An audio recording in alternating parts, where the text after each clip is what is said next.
Saludos cordiales amigos y amigas de Agenda Económica, bienvenidos. Hoy día Ezequiel Molina, Luis Manuel Piantini, quien les habla, Luis Núñez. Tenemos el placer de hacer este programa con una persona que hacía mucho nosotros teníamos el interés de hacer un conversatorio con él, porque es la persona que tiene la responsabilidad de las comunicaciones de la Presidencia de la República. Y yo lo primero que quiero hacer acá, don Roberto, es felicitarlo. Muchas gracias. Usted realmente ha hecho una innovación en términos de comunicación extraordinaria. Nosotros que le damos seguimiento a todo lo que pasa en torno al trabajo que hace el presidente de la República y su equipo, sabemos porque cada vez que están ocurriendo las cosas al momento ya uno está teniendo en la pantalla o en los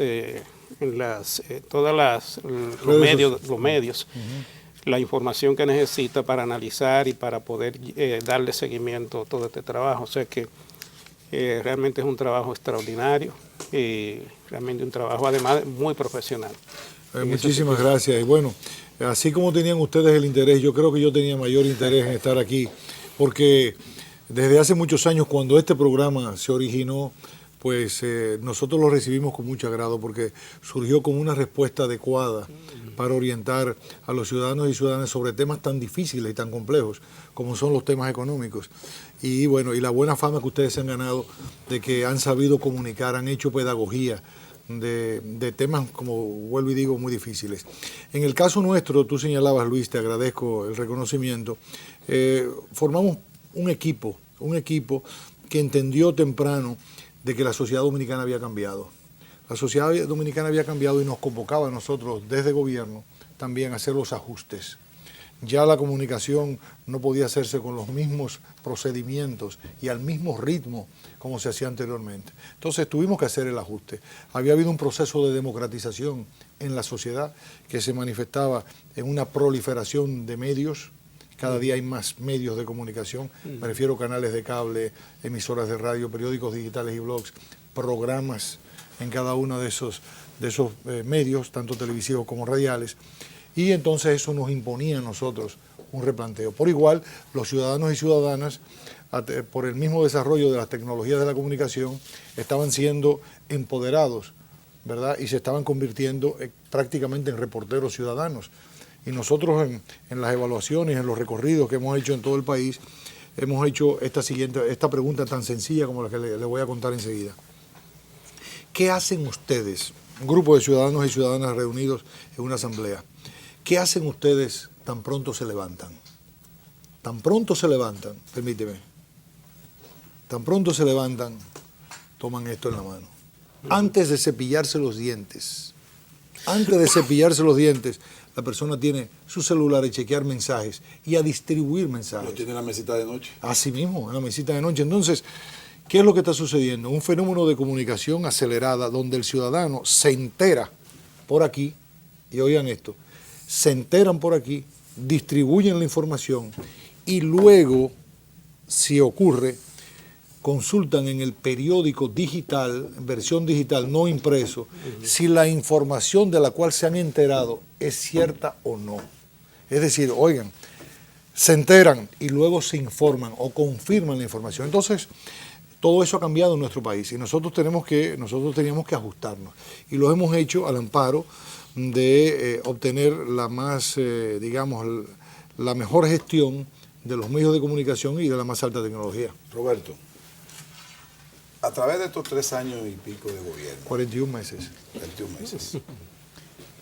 Yo pienso hacerte una pregunta que debo hacerte al final, pero yo quiero empezarla.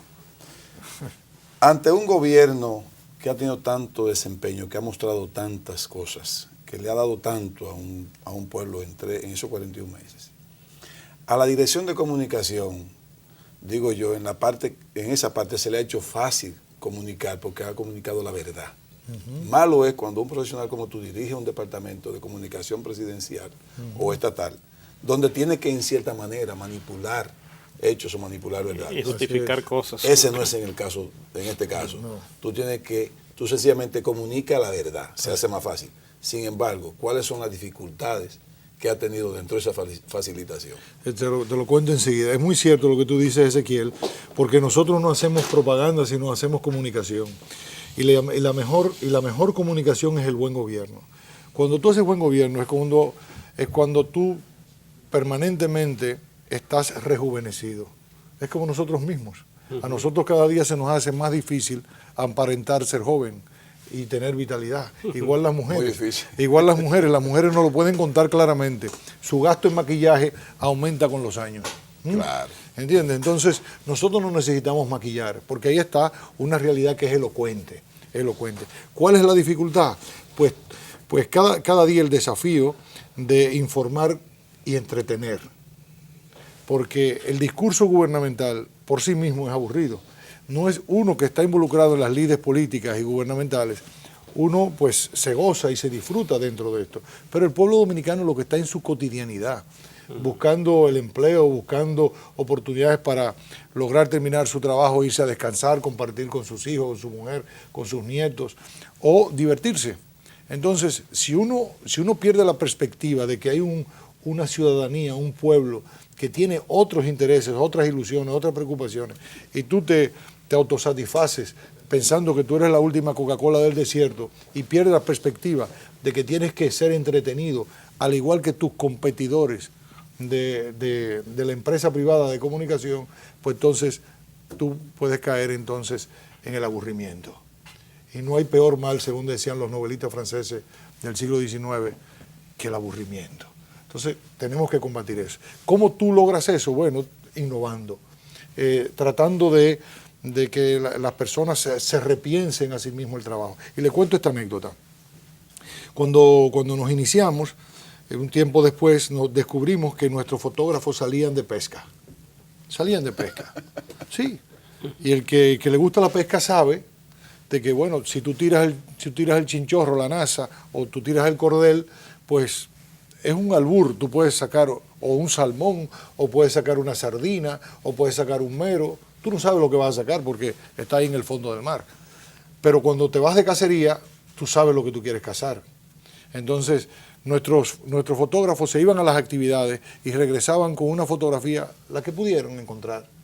Esto fue lo que hubo de la actividad. Fueron a pescar. Fueron a pescar, estaban acostumbrados a ir a pescar. Entonces hubo que reaprender el oficio. Usted no puede ir a pescar a una actividad política, gubernamental, sino usted tiene que ir de cacería. Por lo tanto, usted tiene que saber qué va a ser esa actividad, de qué se trata, cuál es la foto que usted va a cazar. Porque tenemos un presidente que es como es. El presidente nunca fabrica escenarios. Nosotros, cuando el presidente brincó el charquito, no fue que le dijimos brinque el charco, sino que había que estar ahí para sacar la foto cuando él brincara el charco. Cuando el presidente se encuentra con una señora mayor y le provoca simpatía, empatía, y la abraza y se la pega a su pecho, o con el señor que se subió encima en la parte de atrás del banco. En la parte, exactamente, sí, bueno, este señor quedó mudo por un tiempo. Sí. El presidente tuvo que despacharlo y decirle, vete, no te preocupes, yo sé que tú estás impresionado con mi presencia aquí, cuando te recuperes tú vienes y hablamos. Ese fue el caso, eso es real. Correcto. Entonces, nuestros fotógrafos tuvimos que enseñarle a ir de cacería, porque realmente el desafío es enorme todos los días. Pero además, al ver la dinámica de gobierno, pues muchos medios también se resintieron. Y tuvimos que lidiar con eso. Por ejemplo, como nosotros utilizamos con mucha eficacia las redes sociales, sobre todo la cuenta Twitter, pues tan pronto se produce un hecho en la Presidencia de la República, nosotros lo comunicamos inmediatamente, porque tenemos que ser inmediatos, sí. ¿No? ¿Qué pasa? Que los periodistas acreditados en Palacio pues sufrían de nuestra rapidez, porque cuando venían a llamar a su sala de redacción para informarle, por ejemplo, me lo contaba José Monegro del periódico El Día, que su periodista llamaba, mira, acaban de emitir el decreto tal y cual. Me dice, pues ya yo lo sé, porque ya había recibido el tuit. Tratan de dárselo a ellos primero. Se lo dan a ellos primero. ¿Qué me dijeron ellos? Oigan esto, ¿qué me dijeron los periodistas? Me pidieron una reunión. Quisiéramos pedirle, don Roberto, de que usted retrasara los tweets. Mi comida. Sí, así mismo, Luis Manuel. Pero vean, tú estás tentando la comida. No vean, eso es necesario. Claramente, si van a prescindir de mí. No me deja ir de cacería, entonces. Entonces tú no me dejas ir de cacería. Exactamente, tú ves, entonces. Esa es una situación. Entonces, bueno, tuvimos que hablar con ellos y decirle, miren, nosotros podíamos retrasarlo un poquito, pero no podemos volver a la carreta ya que luego que hemos inventado el vehículo, ¿no? Claro. El vehículo a motor. Entonces, ¿qué me decía José Monegro? Que nuestro ejercicio de la comunicación gubernamental lo estaba llevando a ellos, a los medios privados, a replantearse también el ejercicio periodístico. Porque si yo comunico la arista A de un suceso, pues entonces los medios privados de comunicación lo que tienen que buscarle las otras aristas posibles que pudiera tener ese hecho. El B, el C. Pongamos, yo simplemente informo de que a fulano de tal lo han designado en tal posición. Yo doy esa información. Ya tú no te puedes limitar como medio privado de comunicación a decir eso mismo, porque ya yo lo dije. Lo que tú tienes que averiguar entonces quién es ese individuo, por qué lo nombran, por qué destituyeron al anterior, cuáles son los conflictos que pudiera haber generado, si ese individuo desempeñaba el Ministerio de Energía y Minas, si hay conflicto con empresas mineras, si hay conflicto de qué tipo, ese tipo representa qué intereses, representa algún interés de alguna minera, sí o no, en fin, buscar todas las complejidades que tiene cada Una noticia. pregunta más. Entonces, yo pienso que también en ese sentido, la evolución del periodismo desde el gobierno, pues también está provocando cambios favorables en el sector privado. Una preguntita más. Cuando un presidente elige a sus funcionarios, a nombrarlo, elige Roberto para tal puesto, Gonzalo para tal puesto. En cierta manera eso da el primer indicio de qué tanto espera él y quiere él para darle a su pueblo. Sí, El presidente ha demostrado que tiene control desde el Estado. totalmente. Lo ha demostrado con creces. el control del Totalmente. Estado. Sí, sí. En la parte de comunicación, Sí. el presidente se reúne permanentemente contigo y hay que discutir con el presidente la línea de comunicación. O sea, tiene el mismo control también como si fuese el control de obra pública, De la salud finanza pública, de pública. educación, de la finanza. Mire, el proceso de construcción de la relación con Danilo Medina varía dependiendo de las personas. Es decir, ¿qué pasa? Tenemos muchos años con Danilo. Nosotros hemos sido testigos, partícipes de la construcción de la candidatura misma. Correcto. Es decir, ya uno sabe. Es como las personas que se quieren mucho. Ya. Con una mirada, yo no tengo que decirte, ya yo sé con una Ok. mirada lo que tú estás pensando. Pero además, como hemos construido un pensamiento y una voluntad en común, pues tú puedes estar en China como yo puedo estar en Sudáfrica y vamos a tener la misma reacción. Porque nos hemos construido en un mismo proceso, lo hemos vivido, hay una consubstanciación. De modo que en líneas generales no hay que estar bajando líneas, no hay que estar, pero sí naturalmente el presidente es un hombre que está encima de su cartón todo el tiempo, siempre en todo. Y hay De manera que hay que estar al día. con- sí, siempre está presente, pero hay líneas generales que han sido definidas, nosotros nos hemos mantenido en ese carril y están los resultados. El presidente también es una persona también muy digital, ¿eh? El presidente permanentemente está en contacto con los ciudadanos y ciudadanas, permanentemente en contacto. De manera que cualquier desliz que pueda cometer la dirección de comunicación, cualquier cosa que yo piense que él no lo ha leído, porque no lo ha visto en un blog, no lo ha visto, no lo ha escuchado en una emisora de radio, pues ya algún ciudadano lo ha informado. Mire, desde presidencia se está diciendo tal cosa, o presidencia dijo esto, o dejó de hacer tal cosa, de modo que él siempre está informado. Hoy estamos teniendo un interesante conversatorio con Roberto Rodríguez Marchena, quien es el jefe de comunicación de la Presidencia de la República. Y con él estamos abordando varios temas interesantes de lo que ha sido este ejercicio de gobierno. Ya y sobre todo de todo lo que ha hablado el presidente en esta última rendición de cuentas de este primer periodo de gobierno. Don Roberto, yo quiero hacerle una pregunta que no es común de la que ustedes le han hecho. Yo le he dado seguimiento a todas las informaciones que han salido, los comentarios que usted hace y cómo usted ha venido explicando los logros del gobierno.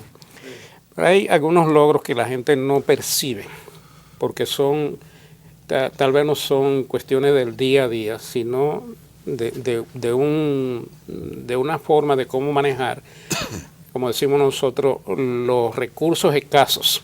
Sí. Para fines que son ilimitados, o sea que siempre son muchos. El presidente cuando llegó a la presidencia encontró una situación fiscal muy difícil. Sí. Recordamos todo el trabajo y todas las dificultades que encontró. Se hizo una reforma fiscal en ese momento para un poco mejorar la situación de las finanzas públicas. Los resultados de esa reforma fueron un poco limitados por diferentes temas y razones, pero el presidente ha hecho maravilla con esos recursos. Y ahí está todo lo que es esa historia, en todos los temas que sabemos que él ha trabajado. ¿Cómo el presidente ha logrado tantas cosas en una situación tan difícil? Recordemos que el déficit de la finanza pública era creo que de un 6.8%, y logró consolidar la finanza pública, mantener la estabilidad de precios, generar confianza en la población y en los inversionistas, y encaminar la economía para que se mantenga creciendo durante todos estos años, y aún con un entorno internacional tan difícil como el que se ha verificado en los últimos años. Yo pienso que, a diferencia de la apuesta que hicieron los gobiernos europeos de confiar en las virtudes de la austeridad, nuestro presidente entendió las virtudes de la frugalidad, que es distinto. La austeridad es un castigo, como ese que nos ponemos los 31 de diciembre, luego que comemos mucho, mientras que la frugalidad es un estilo de vida. Y la frugalidad, que es una filosofía, implica también una conducta saludable. ¿Cuál es esta conducta saludable? De que usted no puede ir más allá de lo que los sectores productivos y la sociedad quieren. Usted no puede forzar el mingo. Entonces, pero usted tiene que estar en contacto, o está en contacto con la gente. En lugar de usted decidir a priori, a distancia, las políticas que tocan los negocios, júntese con la gente de negocios y pregúntele: tú estás haciendo negocios, ¿en qué puedo ayudarte? ¿Dónde están los problemas del gobierno? ¿Dónde están las trabas para que tú puedas expandir tu negocio? ¿Cómo tú me puedes ayudar a crear empleo? Eso es lo primero. Tú tienes que construir una nueva relación. Y la apuesta de nuestro gobierno fue construir una nueva relación. Yo aprecio tu trabajo, empresario. Yo valoro tu audacia, valoro tu valentía de que te arriesgas con unos capitales, pero yo te necesito, porque yo como político me debo a un pueblo, y ese pueblo quiere que yo cree empleo, y yo necesito recaudar para poder financiar la educación, la salud, la vivienda. Entonces tú tienes que construir esa relación. No es simplemente decir confianza. Confianza, eso es una palabra hueca, que los políticos recurren a ella y los empresarios a veces nos complacen y la repiten. O sea, ha generado confianza. Es eso, complicidad, en el sentido de que a mí me preocupa tu negocio y yo estoy ocupado todos los días para que tu negocio no quiebre. Cuando ese empresario tiene esa sensación de que en la presidencia de la República hay un presidente que no quiere que yo quiebre, la cosa comienza a cambiar. Lo segundo, que esa frugalidad implica también un desarrollo del mercado interno, porque ante una economía que está deprimida, en la que los consumidores europeos no tienen capacidad de compra porque han perdido el empleo, al perder el empleo pierden poder adquisitivo, igualmente en los Estados Unidos, tú no puedes pensar que tus exportaciones van a tener la receptividad que tienen. Entonces tú tienes que apostar a ese desarrollo del mercado interno, que sean nuestros consumidores que consuman lo que nosotros estamos produciendo, y ese también es un círculo virtuoso. Lo otro es de que hay muchas oportunidades que tú puedes abaratar su solución cuando tú escuchas a la gente. Cuando tú escuchas a la gente, es probable que si Luis Manuel tiene una finca, junto con otros más que forman una cooperativa, y tiene dificultades para desarrollarla, pues si yo escucho a Luis Manuel y a sus socios de esa cooperativa, me va a decir: mira, el problema es que el sistema de regadío se nos dañó, vino una tormenta y desbarató el sistema de regadío. Ahora, si yo pudiera mojar esta tierra adecuadamente y tú me ayudas a conseguir mercado para esto que yo estoy produciendo, yo voy a poder echar para adelante. Ajá, ¿y cuánto cuesta esto del regadío?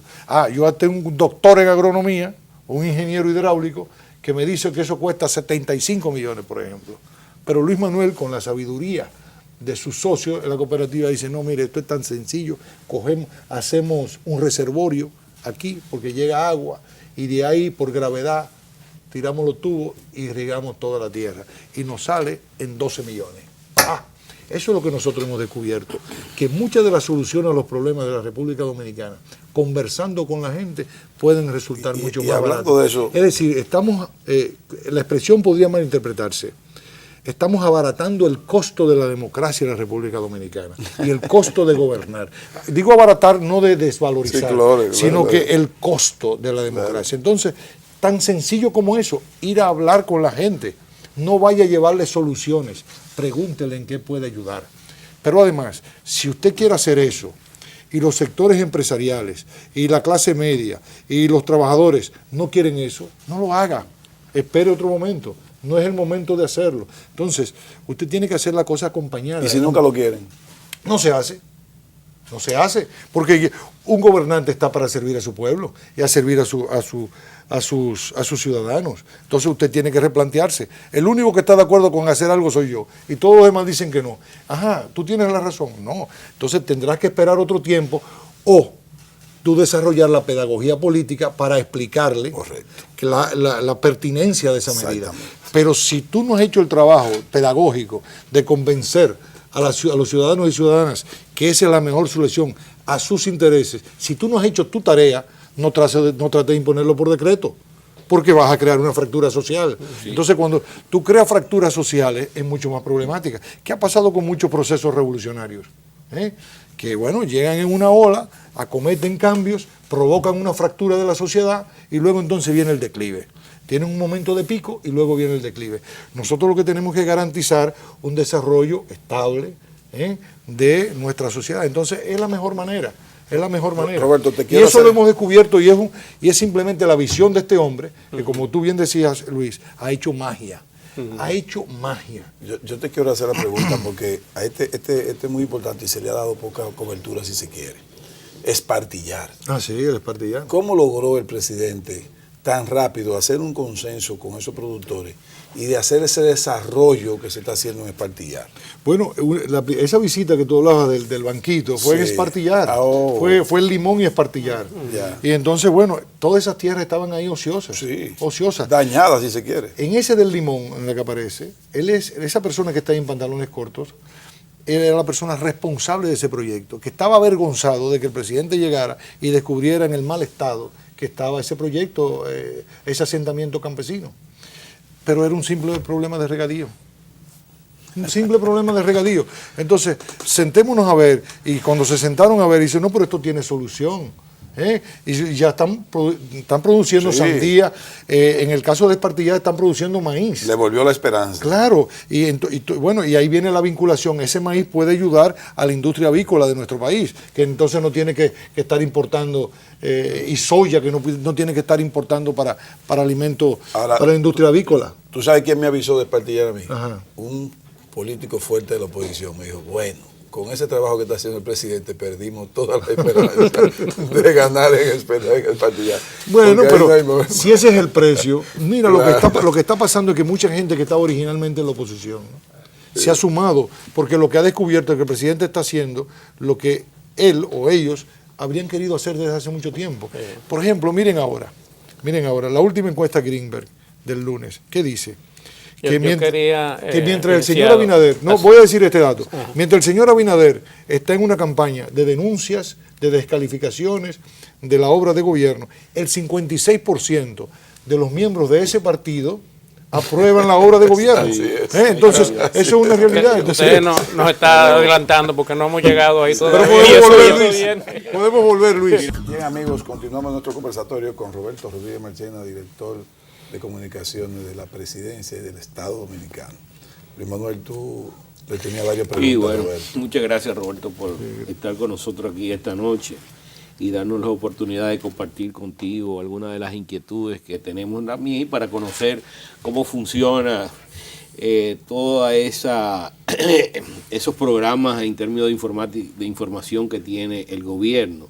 Yo tengo 46 años en la administración pública. Sí, claro. Y tengo una visión muy amplia de cómo los diferentes gobiernos han actuado. Y te digo que para mí, este es para no decirte qué es el gobierno, pero te puedo decir que la cantidad de medidas inclusivas para reducir el problema de la mala redistribución del ingreso, para eliminar la pobreza, para crear innovaciones, para crear emprendurismo, que yo he visto en este gobierno, no lo he visto en ningún otro.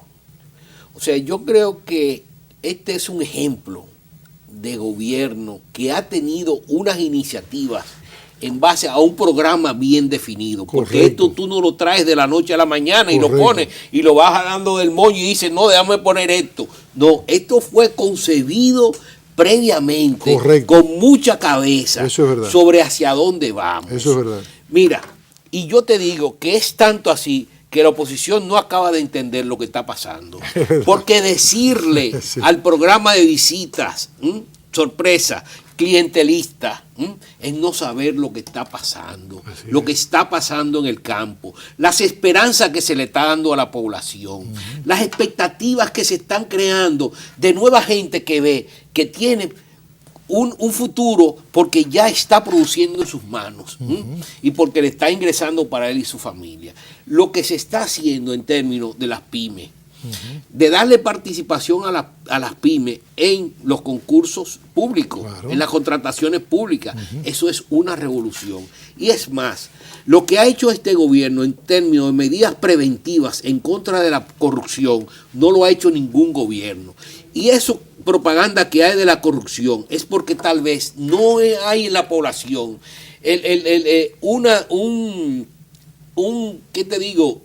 Una visión completa de todas las medidas que ha hecho el gobierno para prevenir la corrupción en el sector público, porque hay muchas leyes. Usted, la cuenta única, Luis, tú que estás en Hacienda, sabe todo lo que se ha hecho con relación a eso. Eso es un sinnúmero de medidas que solamente tú ponerlas, hay una conciencia que se va creando, porque aquí se está creando mucha expectativa negativa sobre falsedades, que no es el caso. Es verdad que hay corrupción en todas partes del mundo. Hay corrupción, la naturaleza humana es corrupta. Entonces, hay que tomar medidas preventivas, que es lo que tiene que hacer el gobierno. Y cuando usted encuentre algo, usted lo somete a la justicia, que también ha hecho el gobierno. Así es. Yo celebro tu intervención, Luis Manuel, porque precisamente si algo ha permitido el buen impacto de las políticas públicas de nuestro gobierno, ha sido de que no estamos improvisando. Es decir, tal como tú dices, este fue un programa del gobierno elaborado. Danilo sabía a qué iba al gobierno y para qué quería estar en el gobierno, para qué quería ser presidente. Y porque no se puede improvisar, venir a hacer un arroz con mango y armar un rompecabezas ya en el poder. Entonces, eso ha ayudado mucho. Lo otro es que estas políticas, digamos, sociales que hemos estado aplicando, vienen a romper con un paradigma muchas veces difundido por organismos internacionales de que primero está la economía y luego viene lo social. Es decir, que vamos a estabilizar la economía, vamos a desarrollar la economía, vamos a ajustar la economía y luego, si algo queda, vamos a aplicar políticas sociales de redistribución de riqueza. Nuestro gobierno ha demostrado en la práctica de que el paradigma de que las políticas sociales tienen un efecto positivo en la economía, en los hechos. La construcción, la aplicación del 4% en la educación ha sido un gran dinamizador de las economías locales.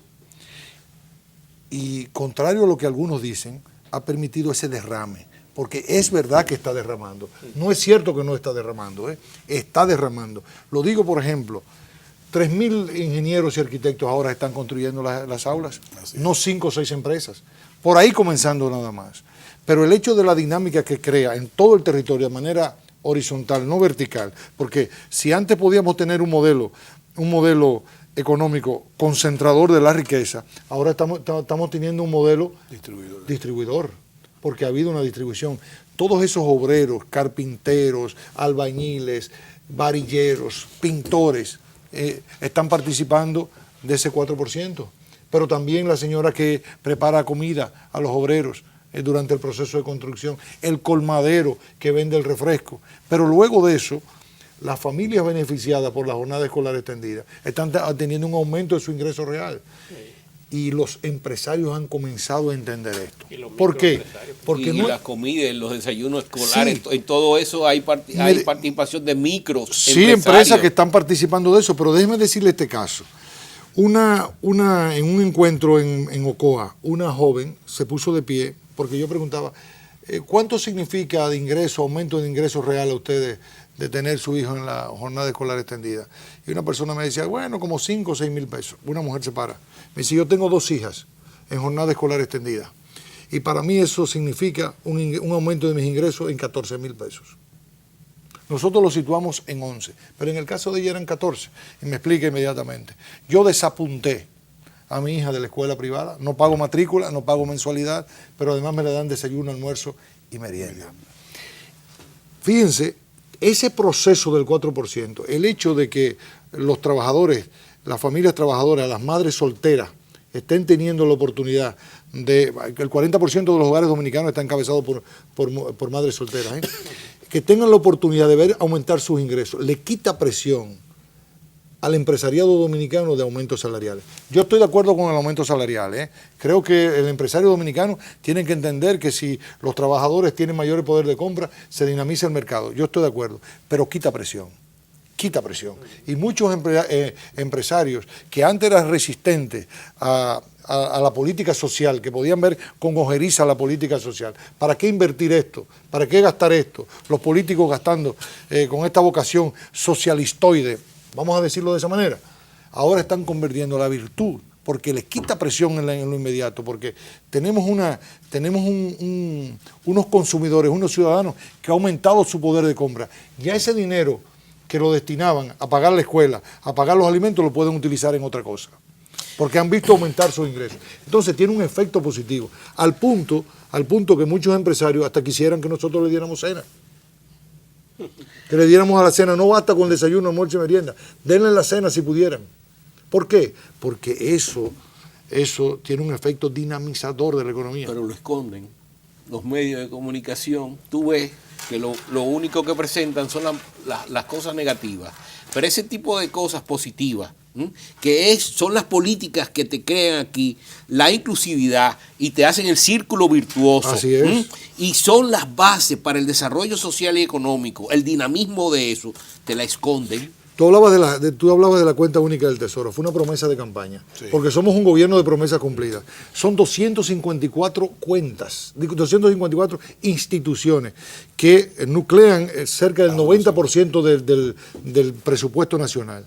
Estamos hablando de más de 75 mil millones de pesos que antes se manejaban discrecionalmente, que han ingresado al erario público. Se daba caso, que habrá que justificarlo. Exactamente, no, te va a dar una cuenta, a la cuenta única. Entonces ya el ministro, el director general, no puede hacer lo que quiera con ese dinero que no está contabilizado en el presupuesto. De modo que eso es un ingreso adicional. Y eso es transparencia. Por supuesto que es transparencia. Vamos a corte comercial.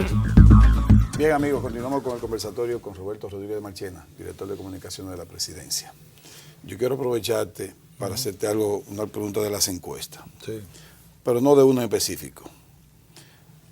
Una encuesta en estos niveles del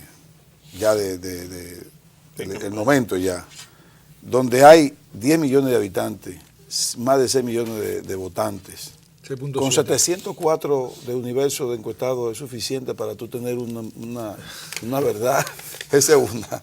La otra es, ¿cómo si nosotros tenemos un 90% de intención de voto, o sea, gente que tiene la intención de votar, cómo podríamos nosotros entender que el presidente tiene un 80% de aprobación de su gobierno y un 36% de rechazo absoluto, de como nunca votaría yo por él? ¿Cómo yo puedo explicarle eso? Y tú, dentro, que me imagino que eres un experto en la teoría de encuestas. Mira, o sea, ¿qué manipulación puede haber o no puede haber ahí? Mira, a nosotros no nos gusta comentar encuestas ajenas porque nosotros no sabemos cómo las hacen. Por eso no te dije el nombre. Sí, no nos gusta opinar de las encuestas ajenas, no sabemos cómo las hacen, quiénes exactamente las hacen. Lo que sí nosotros podemos decir es que hay una realidad ahí afuera, una realidad que nosotros sentimos, porque muchas veces una encuesta te puede decir algo, tú puedes decir, no, que es un retrato del momento. Sí, pero ¿con qué lo tomas? ¿Con qué cámara la tiraste? ¿entiendes? O sea que podrá ser puede estar saturada la foto. ¿Cómo tú la saturas? O desenfocada. O desenfocada, de acuerdo. Entonces, la gente está haciendo una encuesta todos los días y se está dando cuenta de que hay una realidad que se ha cambiado, que está en proceso de cambio. Si por más que usted quiera negar la realidad es terca, está ahí, está ahí. Entonces, muchas veces estas encuestas, pues, algunos las consideran de bolsillo, las traen de bolsillo porque tienen urgencias. A mí me contaban hace unos días de cómo un candidato, pues, sus mismos asesores le decían, bueno, tú para diciembre tenías que haber llegado a 40. Tenías que haber llegado a 40 para que tuvieras posibilidades de entusiasmar sectores importantes que pudieran contribuir a tu candidatura. Cuando digo contribuir en términos económicos, y no lo lograste. Entonces, eso naturalmente provoca de que tú te auxilies de casas encuestadoras que aumenten tu credibilidad como una forma de recaudar. Ya. O sea, es un recurso de recaudación, porque las campañas políticas son costosas. Sí. Entonces, en la medida en que tú no impactes con estas encuestas, pues tú no vas a poder recaudar. ¿Qué es lo que pasa? Por ejemplo, ¿qué estamos viendo? Y el pueblo dominicano lo está sintiendo. Tenemos un candidato que desesperado porque le quedan 74, 73, 72 días, pues necesita llamar la atención. ¿Y cómo va a llamar la atención? ¿Con propuestas? No. Si usted tiene 500 días haciendo campaña y no pasa de 30, y le quedan 72, le quedan 73, ¿cómo usted alcanza al que está arriba? Tiene que hacer denuncias temerarias, eso mismo que señalaba Luis Manuel. Traer un carro convertible de Estados Unidos. Sí, traer al señor Giuliani, que no ha entendido el fenómeno de la criminalidad en países como los nuestros, en América Latina, porque para el señor Giuliani hay todo un proceso de criminalización de la pobreza. Exacto. Es decir, si usted mira de una perspectiva criminal la pobreza, usted no va a poder resolverla. Exactamente. Usted no está atacando las raíces del problema. Usted puede lograr efectos inmediatos, tener un impacto efectista, como lo ocurrió en Nueva York. Usted logró resultados importantes, pero luego se ha desvanecido, ha vuelto. Pero además, ¿cuál fue el costo? El costo de usted, si usted entiende que los que limpian vidrio, los que venden perros, los que venden vegetales, afean la ciudad, Lo sacó los sin techo, los homeless, afean la ciudad, usted los mete preso a todos y aumenta la población carcelaria. Y los banqueros corruptos, que fue en Nueva York que comenzó la crisis, ya eso es otra que nos cosa. ha costado tanto a ¿Qué la pasó? población mundial. Solo Y hay ahí fue uno. comenzó la Si solo hay uno corrupción preso. y los lobistas Sí. en el Congreso de los Estados Unidos, que eso es normal allá y aquí sería una penalidad eso. Así mismo es. El lobismo. Entonces, allá no es corrupción y aquí sí es corrupción. Así es. Pero Pero quiero hacer bueno, una pregunta pero rápida. hay que tomar con pinzas las encuestas. Hay que tomar con pinzas las encuestas porque se ha deteriorado mucho. Se ha deteriorado mucho el valor de las encuestas. Yo lo que les recomiendo a la gente es que haga sus propias encuestas. Que ande en la calle y pregunte. Porque esa es la verdadera encuesta. Roberto, yo aquí en este programa hemos comentado que da la impresión de que a la oposición se le acabó el discurso. Es que Ya. nunca lo ha tenido, Luis. Sí, y entonces No es que se le acabó. es un discurso de denuncia, Ahí es que de está el denuncia, de asunto, denuncia. que nunca lo tuvo. Nunca lo tuvo, Luis. Nunca lo tuvo. La pregunta mía va por ese lado. Con todo lo que han hecho, todos los escándalos, toda la denuncia y todas las cosas, uno se da cuenta que el candidato de la oposición no avanza, se mantiene estancado, archivado, no ha logrado el efecto que esperaba de este tipo de denuncias. En la mayoría de los casos, hablando incluso falsedades Sí. y mentiras con respecto a lo que ha sido el ejercicio de gobierno.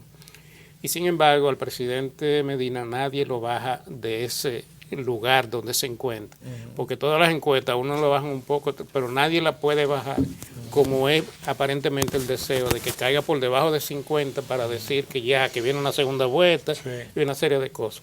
Ni siquiera las encuestas que ellos mismos elaboran para los fines que usted ha mencionado ha podido decir y decirle a la opinión pública, ya mi candidato está en tal punto y el candidato Danilo Medina está en tal punto. Entonces, la pregunta es, ¿qué es lo que explica todo esto, ese fenómeno? Desde su punto de vista, ¿qué es lo que explica eso? Mire, primero que no hay una propuesta alternativa. No hay una propuesta alternativa y esa no la pudieron construir en el tiempo que podían haberla construido. Ellos que han querido hacerse los graciosos, para ciertos sectores desplazados, porque si 5 o 6 empresas construían todas las aulas, naturalmente si usted le ofrece a ellos ser el portavoz de esos desplazados, pues evidentemente usted espera llamar la atención. El asunto es que ha habido un proceso, por eso es importante que usted avance junto con todos y no se crea vanguardia.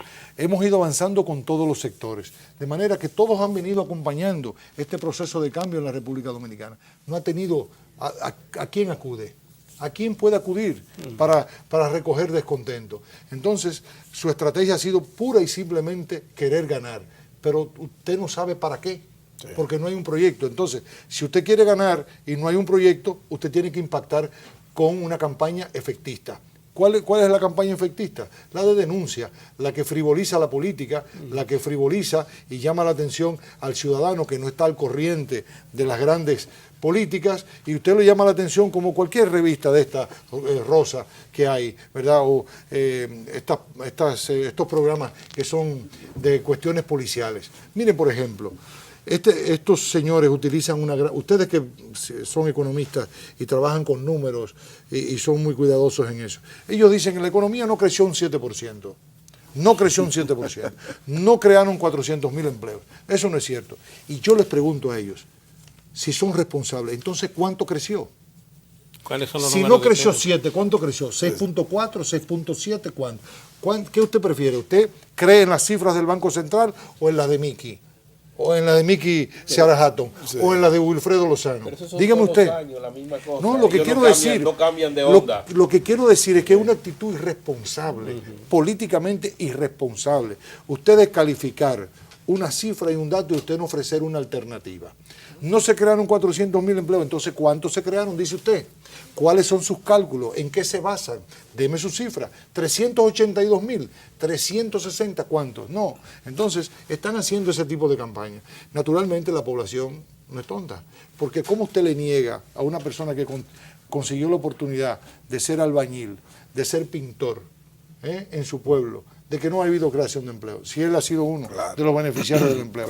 ¿Cómo usted le dice a como decías tú, Luis Manuel, cómo usted le dice a un productor agropecuario que ha sido beneficiario, él y su asociación o cooperativa, de un préstamo solidario del gobierno con 18 o 24 meses de gracia a una tasa de interés de un 5% anual, de que la visita sorpresa no funciona? Pero ¿y cómo es posible?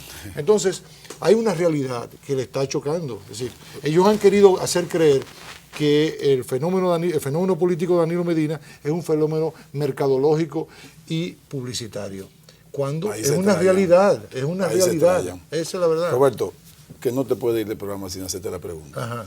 En programas anteriores... O sea, que ya tú me estás despachando. No, pero por si acaso. En programas anteriores, que yo sé el tiempo y tú también. En programas anteriores, yo hice una posición diciendo que yo estoy de acuerdo con los debates políticos, los debates presidenciales, siempre y cuando los candidatos que vayan al debate no sean presidentes de turno. Que en este caso el presidente Danilo va a ser candidato.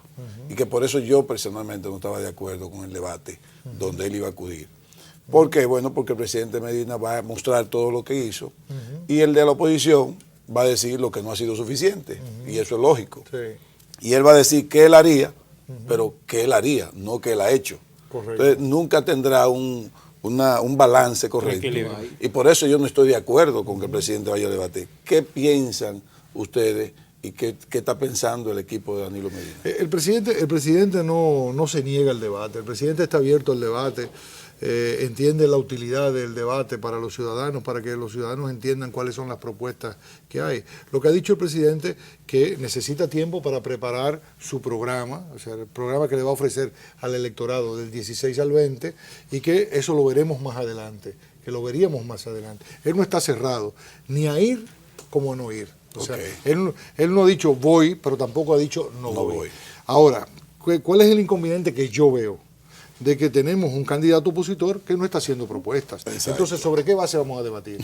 ¿Sobre qué base? Porque, vuelvo y le digo, la lógica de esa candidatura es ganar por ganar. Por lo tanto, lo que es útil a esa candidatura, y más aún, faltando 72, 73 días, es hacer una denuncia, a esperar que obre el milagro de que puedan armar un soberano escándalo y que eso pudiese provocar un declive, una baja en la popularidad del presidente. Porque déjeme decirle algo y permítame terminar con esto. El candidato opositor ha venido construyendo una mesa de 4 patas. La primera es decir que el comando de campaña funcionaba en el Palacio Nacional. Lo segundo, que los jueces del Tribunal Superior Electoral no eran confiables y que si ellos producían un veredicto que le resultaba insatisfactorio al señor Abinader, aquí no habría paz. Eso dijo. Una declaración sumamente temeraria y peligrosa. Lo tercero es que aquí habría una segunda vuelta, cuando todas las encuestas dicen que aquí habría una única vuelta. Y lo otro es decir que estamos utilizando recursos del Estado. Todo eso para que cuando el 15 en la noche se produzca el veredicto que da ganador a Danilo Medina con 61, 62, 63, lo que fuera por ciento. Pero sobre 60. Sobre 60 con toda la seguridad. Yo soy de los que creo que va a pasar los 65. Decir entonces que hubo fraude. Exacto. Que hubo fraude. ¿Por qué? Porque él necesita poder explicarle a todos aquellos que le han acompañado el porqué de su fracaso, que no fue mío, diría él, sino del fraude de este. Me arrollaron. O sea, no fue por mi incompetencia de no presentar propuestas, de conducir estratégicamente una campaña electoral de manera adecuada, sino el culpable de todo esto son estos señores PLDistas. Que abusaron de su poder. Exactamente, con un exceso de poder, etcétera, etcétera. Y pensar, quizás, entonces conseguir el ticket hacia el 20. Roberto, dijimos que el programa te iba a resultar corto. Muchas gracias. Gracias Muchas gracias a ustedes. Gracias a ustedes, amigos televidentes, Muchas gracias. por mantenerse con nosotros. Que Dios los bendiga. Hasta un próximo programa.